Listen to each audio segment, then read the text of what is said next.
Emiliano, desde su propia perspectiva, lo que cada persona piensa que es correcto. Y entonces eso es la conciencia. Y todos tenemos una conciencia en nuestra mente que es un árbitro de moralidad. De forma, digamos, cómica o chusca o divertida, pues todos decimos que tenemos un Pepe Grillo, ¿no? Todos tenemos un grillito en la cabeza, porque si todos se acuerdan de la historia de Pinocchio, Pinocho tenía ese grillito que era la conciencia, que le decía lo que era bueno y lo que era malo.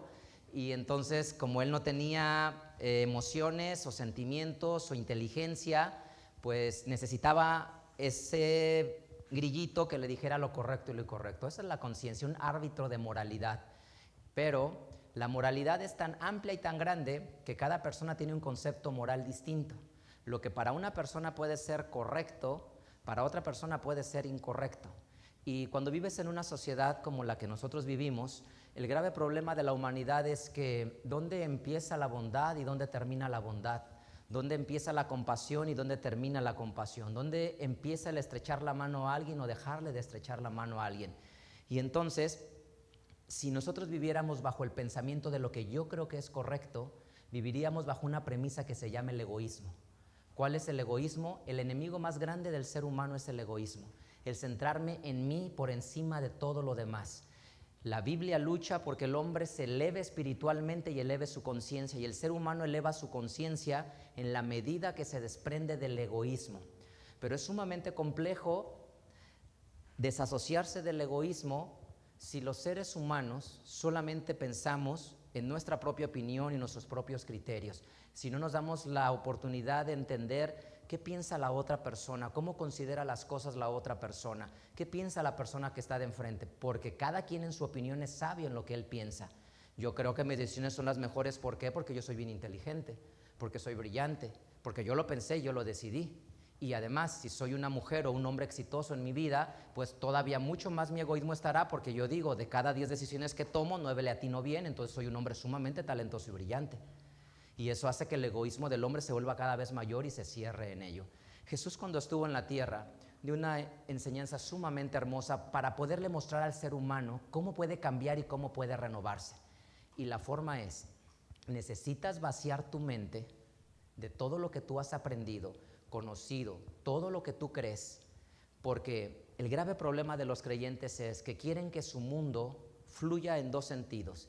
Quieres seguir teniendo el egoísmo de tu vida con lo que te formó tu mamá, tu papá o lo que tú aprendiste en tu vida personal, y quieres meter la palabra de Dios allí. Entonces tienes dos formas de ver la vida, porque aunque papá y mamá hicieron su mejor esfuerzo y yo como padre soy papá de unos chicos, y aunque soy papá y los amo y hago mi mejor esfuerzo por ellos, aún como ser humano en mi educación está el sesgo que yo tengo como papá y como ser humano. Entonces tú necesitas aprender que tienes que vaciarte de toda tu experiencia y de todo tu pensamiento para darle la llegada a la palabra de Dios. Déjame leer contigo esto, Evangelio según Juan. Jesús lo enseñó así. Vamos a leer esta palabra de Jesús, Lucas capítulo número 5, versículo 37. ¿Cómo elevamos la conciencia? Lucas, dice la escritura así en Lucas capítulo número 5, versículo número 37.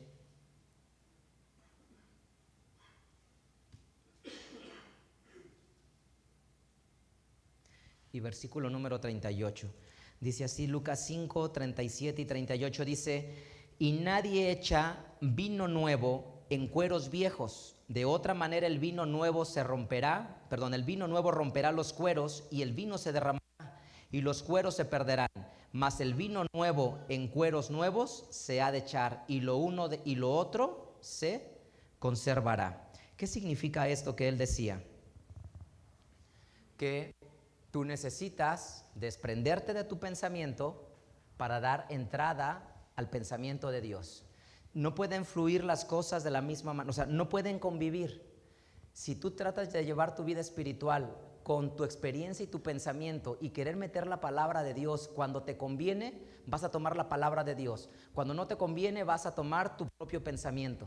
Y entonces estás en el grave problema de que la grandeza de tus decisiones depende de tu capacidad, porque al final estás confiando en ti, estás diciendo, cuando me conviene le hago caso a la palabra de Dios y pongo la regla de la palabra de Dios, pero cuando no me conviene tomo mi propio criterio.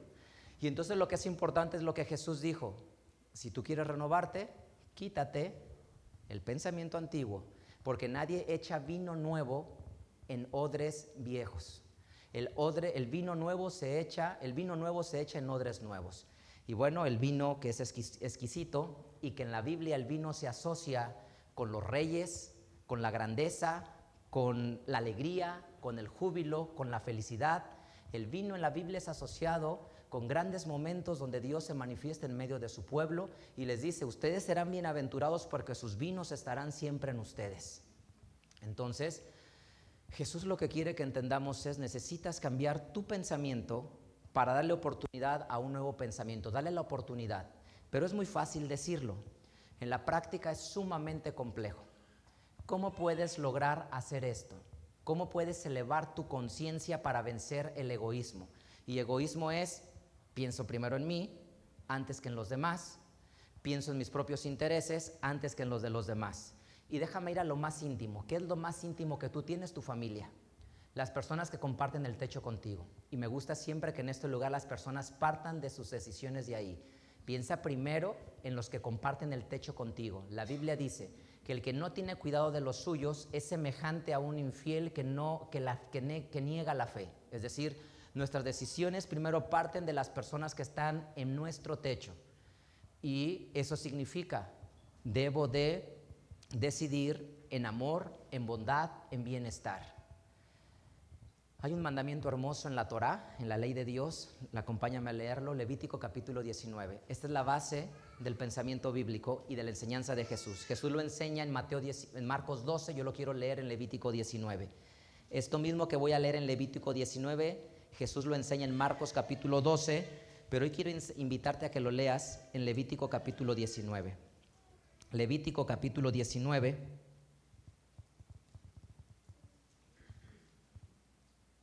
versículo 18. Dice la Escritura: no te vengarás ni guardarás rencor a los hijos de tu pueblo, mas amarás a tu prójimo como a ti mismo. ¿Qué es lo que enseña? Amarás a tu prójimo como a ti mismo. Ese es el principio para vencer el egoísmo.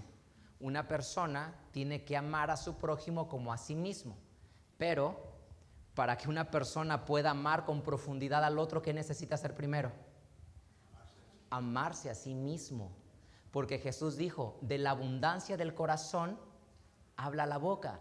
Si tú te amas poquito a ti mismo, lo que vas a darle a la persona de un lado es poquito amor.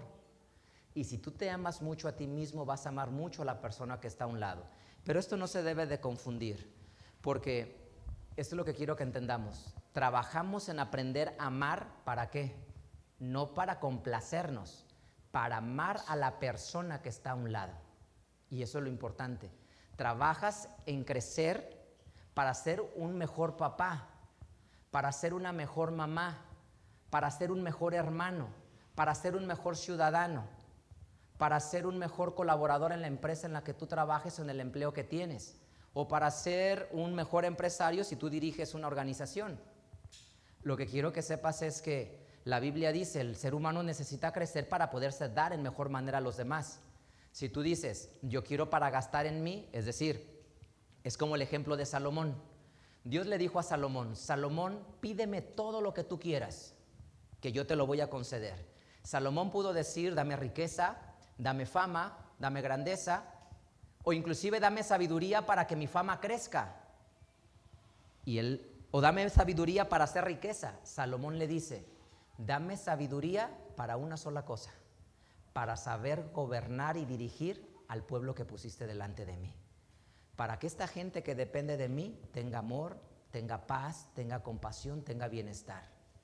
Y Dios le dice: como no pediste para ti, sino pediste para los demás, te bendeciré. Amar a tu prójimo como a ti mismo no significa que quiero grandeza para amontonar grandeza para mí. Significa: quiero ser un hombre más paciente para ser más paciente con mis hijos. Quiero ser un hombre más esforzado para ser más esforzado en la educación de mis hijos. Es muy fácil decir, como padres siempre lo decimos, yo amo mucho a mis hijos y con mis hijos nadie se meta y por mis hijos estoy dispuesto a todo. ¿Estoy dispuesto a todo? ¿Estoy dispuesto a renunciar a mi carácter arrebatado que destruye y que daña? ¿Estoy dispuesto a renunciar a mi envidia y a mi amargura? ¿Estoy dispuesto a renunciar a mis celos? El amor es poderoso cuando lo usas para impactar la vida de la persona que está a tu lado. Cuando el amor lo usas solo para ti mismo se llama egoísmo. Y lo que Él quiere es renovar eso en nosotros. Bueno, ¿cómo puedes lograr eso en tu vida? Dándole una oportunidad a Dios, vaciando tus pensamientos para dejar que el pensamiento de Dios entre. Y hay un amigo en tu vida que se llama el Espíritu de Dios. Nosotros creemos en algo que es el Espíritu de Dios.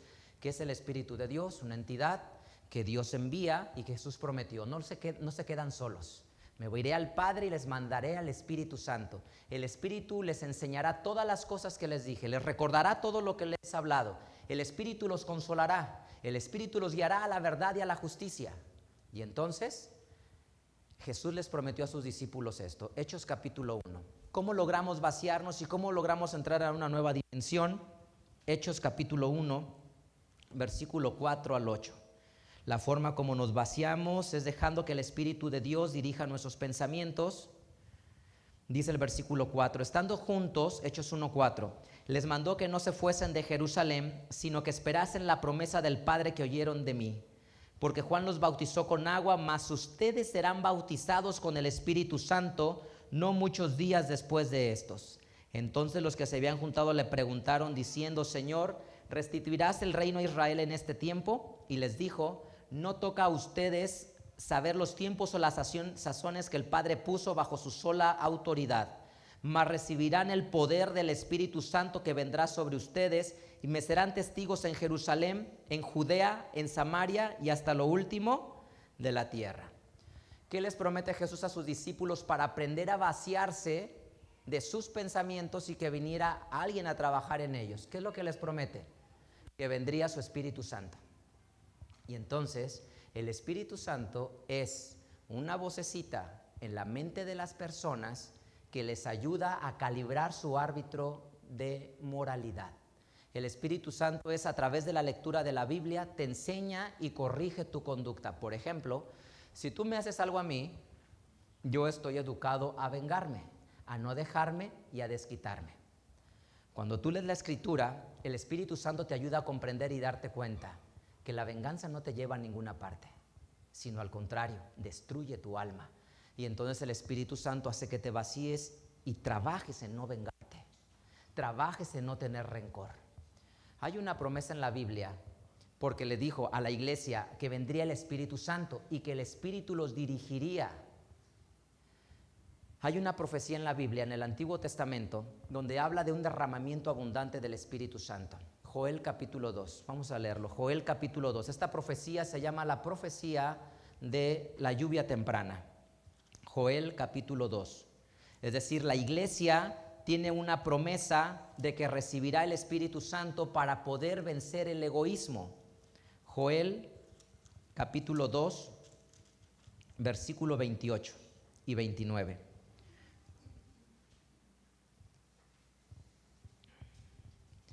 Y será que después de esto derramaré mi espíritu sobre toda carne, y profetizarán sus hijos y sus hijas, sus viejos soñarán sueños y sus jóvenes verán visiones, y aún sobre los siervos y sobre las siervas derramaré mi espíritu en aquellos días.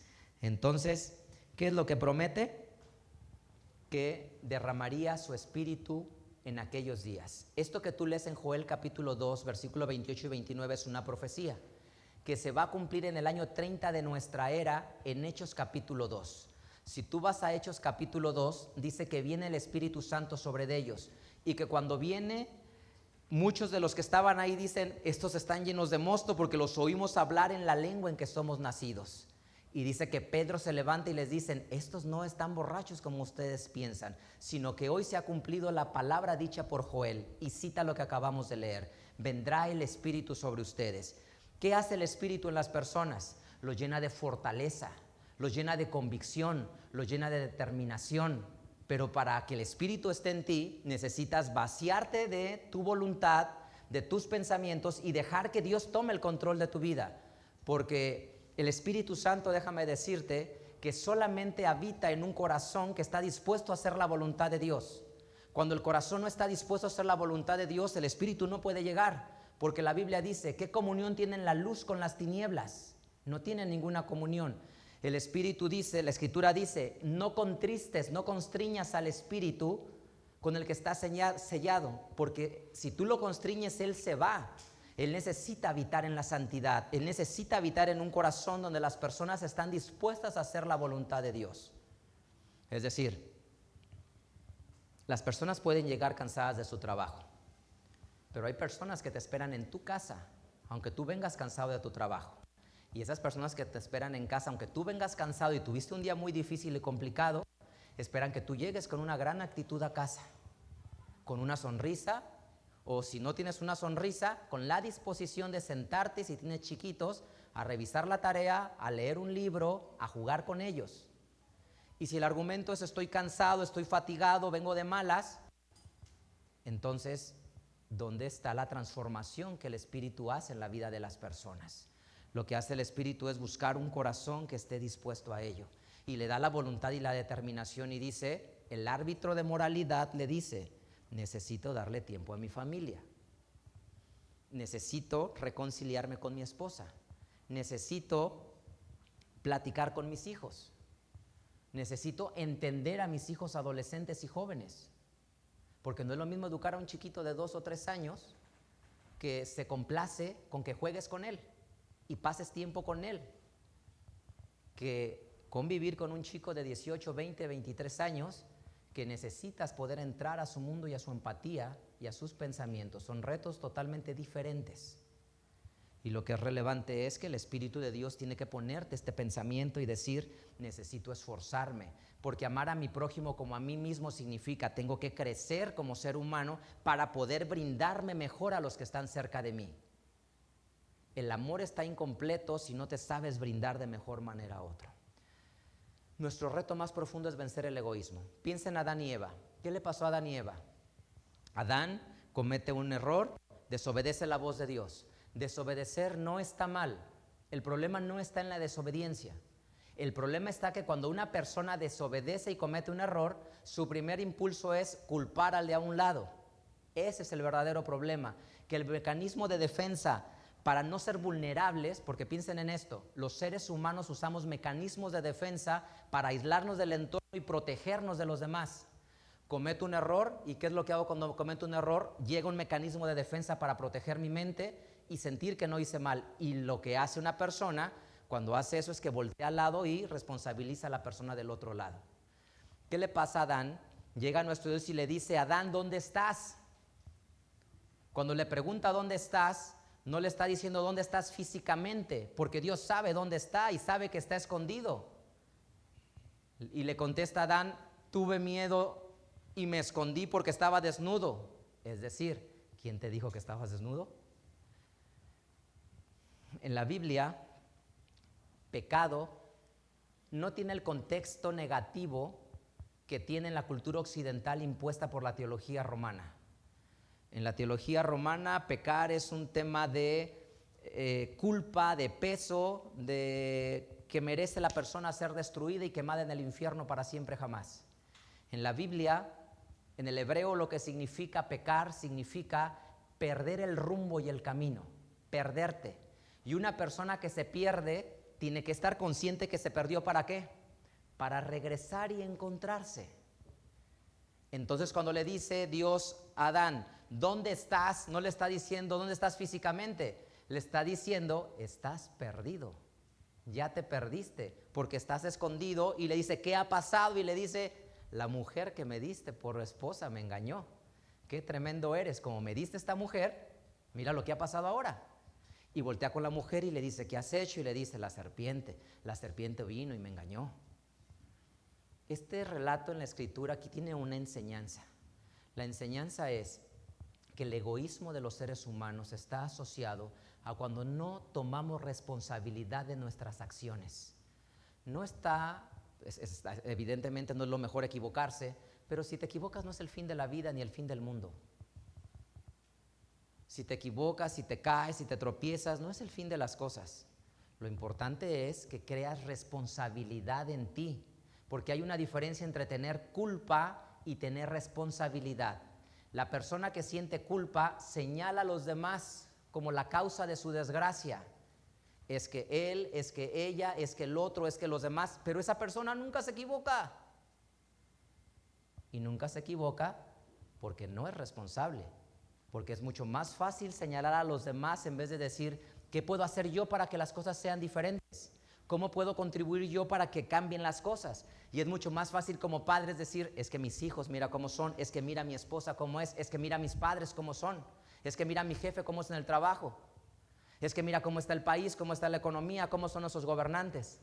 Porque el mundo seguirá en el egoísmo sumido mientras los seres humanos no volteen a ellos mismos y digan, ¿yo qué puedo hacer para que las cosas sean diferentes? Y entonces mejor puedo decir, en vez de pensar, mira mi hijo cómo es yo qué puedo hacer para que mi hijo sea diferente. Y en vez de decir, mira mamá cómo es, yo qué puedo hacer para que mamá sea diferente. En una dinámica de una armonía familiar. El grave problema entonces se llama egoísmo. Si nos equivocamos como seres humanos, se vale. Lo importante es que ese error te haga responsable de tus acciones para que tú rectifiques y puedas mejorar y te preguntes, ¿qué hice mal? ¿Por qué las cosas salieron mal? ¿Cómo contribuí a que las cosas salieran mal? Si volviera a hacer las cosas, ¿qué volvería a ser diferente? ¿Cómo podrían las cosas ser diferentes? ¿Qué dice la palabra de Dios acerca de esto? Entonces, elevas la conciencia cuando dejas de ser egoísta. Cuando empiezas a intentar dejar de ser egoísta y tratas de centrarte en pensar en la persona de enfrente. El ejemplo supremo de amor se llama Jesús. Jesús dijo, amarás a tu prójimo como a ti mismo. Tomando lo que leí de Levítico 19, lo cita en Marcos 12. Mira esto, dice la escritura, hablando acerca de Jesús, de vencer el egoísmo, Filipenses capítulo 2. ¿Cómo elevas tu conciencia? Vaciándote de esos pensamientos, dejando que Dios entre a tu vida y que su palabra te dirija. Filipenses 2, 1 al 7. Dice, por tanto, si hay alguna consolación en Cristo, si algún refrigerio de amor, si alguna comisión del Espíritu, si algunas entrañas y misericordia, cumplid mi gozo, que sintáis lo mismo. Esto que voy a leer es lo que vence el egoísmo.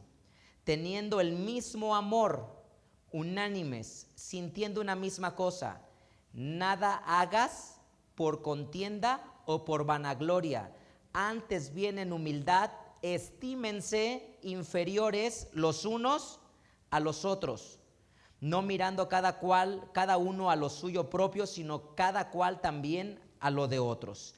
Haya pues en ustedes este sentir que hubo en Cristo Jesús, el cual, siendo en forma de Dios, no tuvo por usurpación ser igual a Dios, sin embargo se anonadó a sí mismo, teniendo forma de siervo, hecho semejante a los hombres. Este es el ejemplo más sublime que la Biblia da de dejar atrás el egoísmo. ¿Qué era Jesús? Le dice Jesús en la oración en Juan 17, Padre, glorifícame con la gloria que tuve cerca de ti antes que el mundo fuere. ¿Tenía gloria Jesús? Toda la gloria. Y renunció a esa gloria por venir a dar su amor a la humanidad. Eso se llama vencer el egoísmo. Dejó de pensar en sí por pensar en la humanidad y el ser humano. Y eso es lo que necesitamos nosotros como seres humanos. Necesitas pensar un poco menos en ti para darte más a las personas que están cerca de ti. Estoy bien estresado, tengo muchos problemas, no saben el tamaño de problemas que tengo. Si pudieran entrar a mi cabeza y ver todos los problemas que tengo, entenderían. Y está muy bien. Pero si todos pensamos así, ¿quién pensará en la persona de enfrente? ¿Quién considerará al otro? Y la grandeza está que cuando consideras al de enfrente, te estás considerando a ti mismo. Y ese es el ejemplo supremo de Jesús. Si el esposo, en vez de pensar en él, piensa en su esposa, y la esposa, en vez de pensar en ella, piensa en el esposo, se crea una hermosa armonía. Se crea una hermosa atmósfera que necesitas pensar en el de enfrente antes de ti. Yo si quiero pensar en mis hijos, Pero ¿qué pienso en mis hijos? Lo que es importante para mí. Y eso es egoísmo. Quiero tener las cosas bajo control, como papá. Que mis hijos me honren para que no me avergüencen frente a los demás, porque es el pastor y mira a los hijos cómo andan. Ese es un pensamiento sumamente egoísta, porque no estás pensando por tus hijos que quieres que les vaya bien porque tengan paz y descubran una intimidad con Dios. Tu móvil está haciendo que van a decir de mí que soy incapaz de educarlo. Y cuando piensas de esa manera, lo que te está moviendo es el egoísmo y no el amor. Y el ejemplo supremo es Jesús. Jesús lo hizo de una manera sublime. Romanos capítulo 12 dice este ejemplo acerca de vencer el egoísmo. Romanos capítulo 12. Dios manda el Espíritu Santo para que su iglesia pueda vencer el egoísmo. Versículo 3.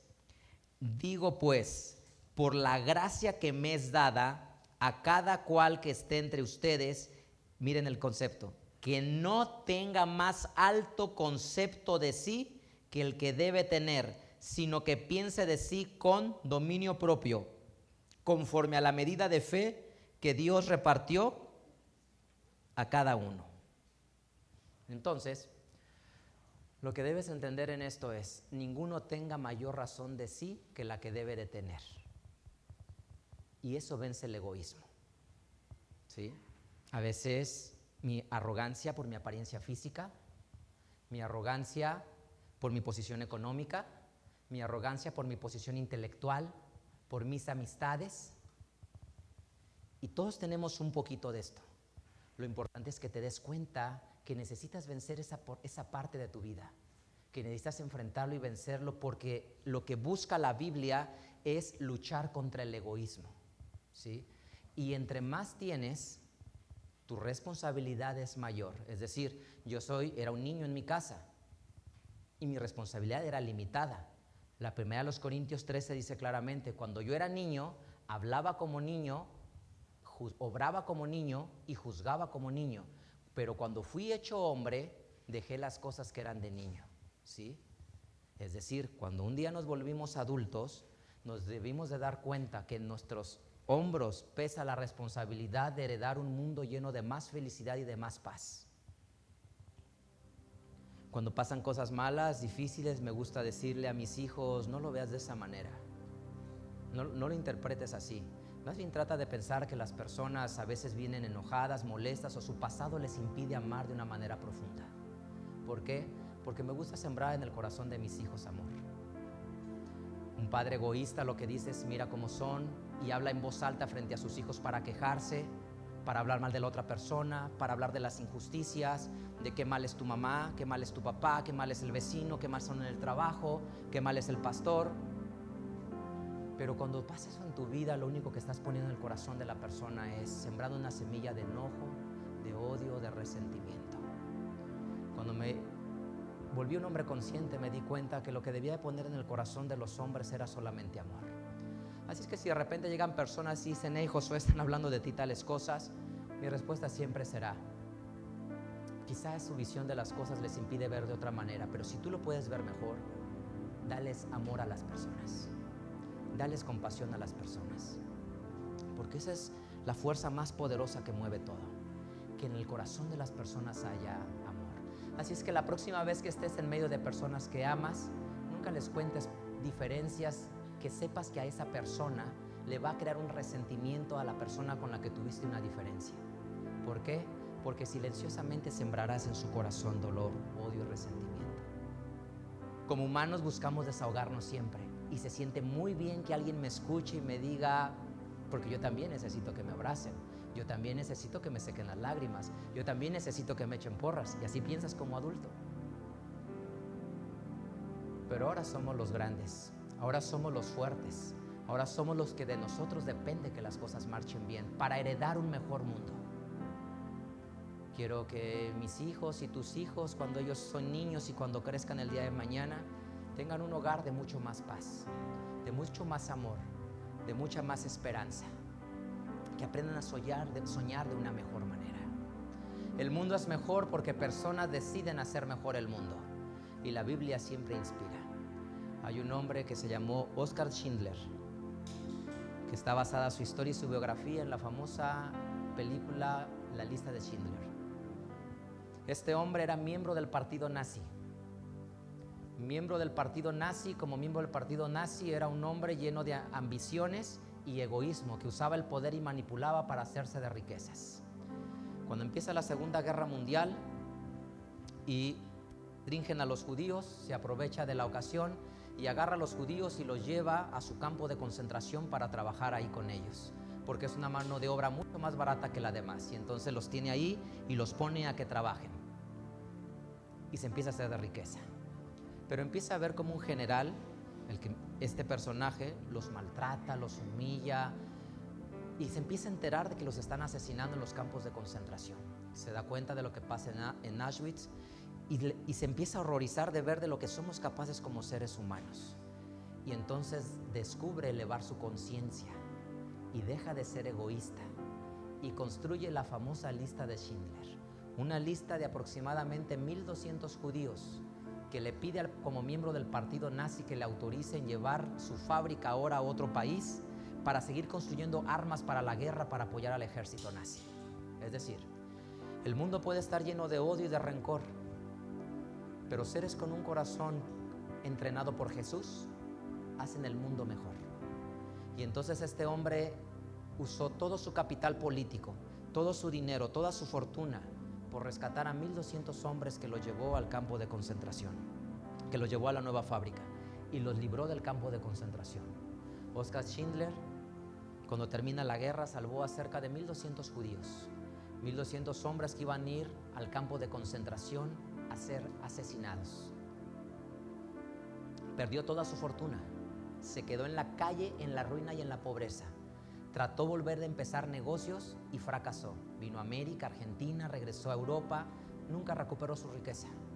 Muchas veces vivía de lo que le daban aquellos judíos que él había rescatado y que había liberado.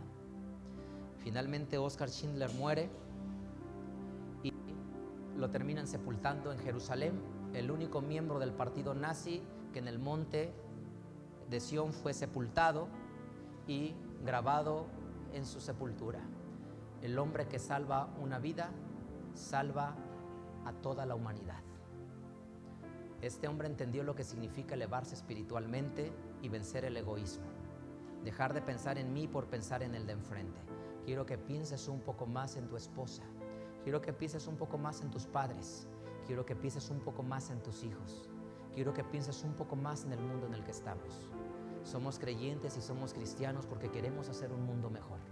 El mensaje de Jesús está incompleto si las personas no amamos, no abrazamos, no enseñamos a que la gente sueñe, se inspire, se motiva, crea en un mejor mañana. Y nuestra misión en el mundo está incompleto si no logramos que las nuevas generaciones vivan en un mundo mejor en el que tú y yo vivimos. Si nuestro mundo estuvo lleno de dolor, de desencuentro, de tristeza y de soledad, tienes que trabajar porque estos chiquitos crezcan en un mejor mundo, donde no reine el egoísmo, donde no reine el pensamiento de primero lo mío y no me importa todo lo demás. Es un sistema en el que trabajamos. Finalmente, el sistema se cierra y alcanza a las personas. Hay un ejemplo poderoso en la Biblia de lo que Dios puede hacer. Dice la Escritura así, Juan capítulo 18.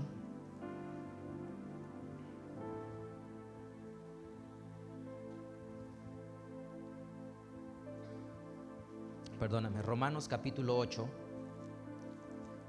Te voy a contar la historia nada más. No vamos a leer los versículos, íbamos a leer la historia de Pedro, pero te voy a contar la historia nada más. Romanos capítulo 8. Y ahorita te digo qué versículo. Déjame contarte la historia de Pedro. Pedro, un discípulo al que Jesús llama, es un hombre sumamente violento. Y está evidenciado que es un hombre violento Pedro, porque el movimiento de Jesús era un movimiento pacífico. Jesús les dijo, al que te cargue 1 milla, ve con él 2.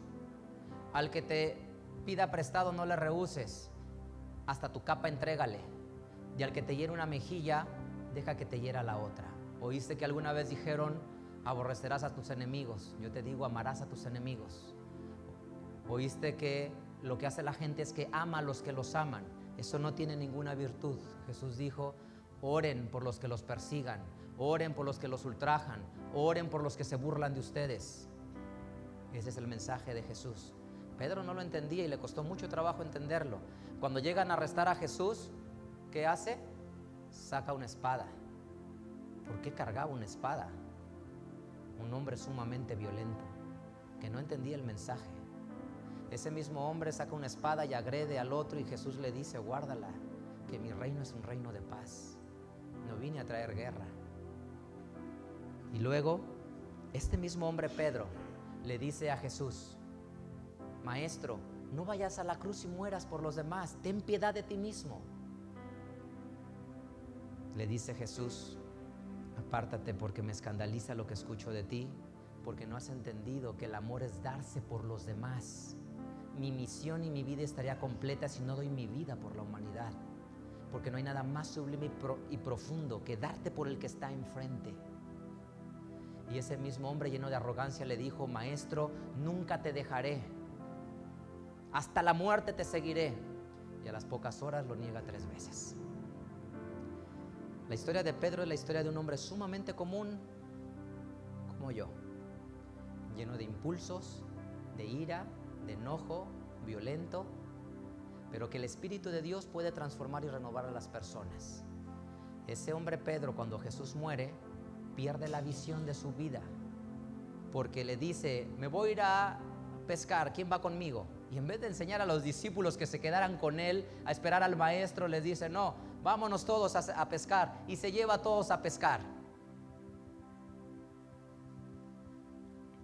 Bueno, esta es la grandeza de Dios, que cualquiera que conoce a Jesús deja de ser un hombre como Pedro para volverse un ser elevado espiritualmente, que deja de ser egoísta.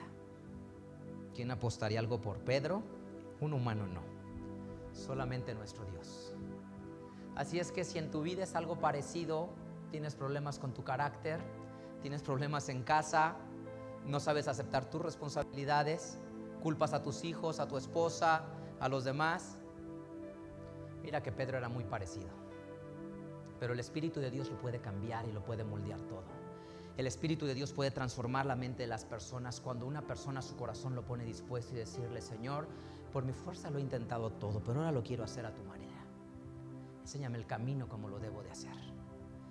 Y entonces Pedro entendió que vendría el Espíritu Santo sobre ellos, como decía la profecía de Joel capítulo 2, 28. En Hechos capítulo 2 viene el Espíritu Santo sobre ellos y se cumple la palabra de Jesús: no se vayan de Jerusalén hasta que sean embestidos del Espíritu Santo. Y entonces el Espíritu viene sobre Pedro, y Pedro lo siente y sabe que está el Espíritu de Dios. Es un hombre nuevo y fortalecido porque el Espíritu de Dios ha llegado a él. Y entonces habían 12 personas allí, 12 líderes de la iglesia. El hombre violento, el hombre que lo negó, el hombre que fue arrogante, el hombre que perdió la misión y el destino. Dice la Escritura en Hechos capítulo 2: y Pedro, poniéndose en pie, clamó diciendo: varones israelitas, este Jesús de Nazaret que ustedes han oído, convenía que muriera. Y después de su discurso, dice la Biblia, que los 3,000 judíos israelitas que estaban en Jerusalén, su corazón se llenó de tristeza y de dolor, y dijeron: ¿qué haremos? Y Pedro les dice: arrepiéntanse y conviértense y bautícense en el nombre de Jesús para el perdón de sus pecados. Se bautizó, y la Biblia dice que la compañía junta era como de 3,000 personas. El hombre que era un hombre de guerra y violento se vuelve un hombre de amor y de paz, que hace su mundo mejor. Y a partir de ahí una historia impresionante de Pedro. Y si quieres leer lo que es amor, lee la primera y la segunda carta de Pedro y te darás cuenta lo que es el amor. Y ese amor es transformado por el Espíritu de Dios. Un hombre inseguro, tímido y escondido detrás de la violencia se volvió un hombre de Dios. Y eso es lo que Dios hace con los que lo aceptan y lo abrazan. Nosotros venimos porque queremos elevar nuestra conciencia. El amor está incompleto si no sirve para amar al que está aquí a un lado, para hacer su mundo mejor, de mamá, de papá, de mis hermanos, de mi esposa, de mis hijos, de las personas que están cerca de nosotros. Romanos capítulo 8, versículo 14 y 15. Porque todos los que son guiados por el Espíritu de Dios los tales que son hijos de Dios. Porque no hemos recibido el espíritu de servidumbre para estar otra vez en temor. Es decir, no somos siervos del egoísmo, mas han recibido el espíritu de adopción por el cual clamamos, Abba, Padre. Entonces, no hemos recibido el espíritu de temor. Y esto es lo importante, que tenemos el Espíritu de Dios para que nos guíe. Si tú piensas con tu mente y con tu corazón, sin duda a tu corazón le ganará el enojo, el impulso, la envidia, la arrogancia, la molestia, el enfado. Déjate de guiar por la fuerza que es Dios. Pon todas tus cargas en el Señor. Enséñate a dar antes de querer recibir.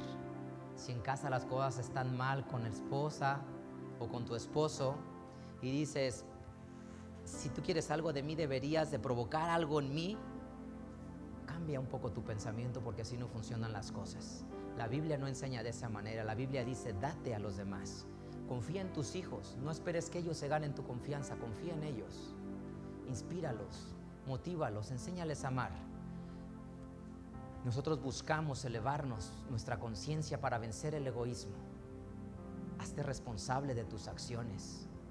Cuando tengas la tentación de decir, es que él, y te pase eso, recuerda, el problema es la culpa de Adán. Y mientras que la culpa de Adán perdure en toda la humanidad, nunca nos elevaremos espiritualmente. Necesitas cambiar la culpa por responsabilidad. Y entonces hay que rectificar para mejorar. Y eso despertará en ti grandeza. Hay una hermosa historia rabínica que dice que un hombre quería conocer la diferencia entre el cielo y el infierno. Y entonces un ángel tomó a este hombre y lo llevó al infierno. Una mesa hermosa con un salón hermoso. Todo era hermoso, con manteles preciosos y cristalería hermosa sobre la mesa. Grandes porciones de comida con las mejores frutas, los mejores cortes, los mejores vinos y las mejores bebidas. Pero todas las personas que estaban sentadas allí estaban hambrientas, estaban totalmente pálidas, flacas, de que no podían comer. ¿Por qué? Porque tenían una cuchara agarrada a su brazo grande, muy larga la cuchara, de manera que ellos agarraban y no podían llevar el bocado a su boca, porque era tan grande la cuchara que aunque podían tomar alimento, no podían llevarlo a su boca. Y entonces el ángel le dijo, ¿te das cuenta? La felicidad no está en tener todas estas cosas, porque aunque tienen todo, no lo pueden comer. Acompáñame. Y se lo lleva al cielo. Lleva a este hombre al cielo y ve la misma habitación, igualita. La misma habitación que vio en el infierno, la misma habitación la vio en el cielo, igualita. Pero las personas que estaban allí sentadas eran personas robustas, que podían comer, sanas, alegres y felices. ¿Por qué? Porque y tenían en su mano lo mismo, la misma cuchara gigante, pero cada que agarraban le daban de comer al de enfrente. Y en el cielo se alimentaban unos a otros. Y entonces le dice el ángel, quiero que entiendas que el amor no está en función de lo que tenemos. El amor está en función de cómo damos a la otra persona que está enfrente de ti. Así es que deseo de todo corazón que vayas a casa y ames a los que están bajo tu techo. Sé que tienes muchas ocupaciones, que sufres mucho, que hay mucho dolor en tu vida, que hay pocas razones para seguir adelante. Pero cuando te das para los demás, estás haciendo lo más poderoso.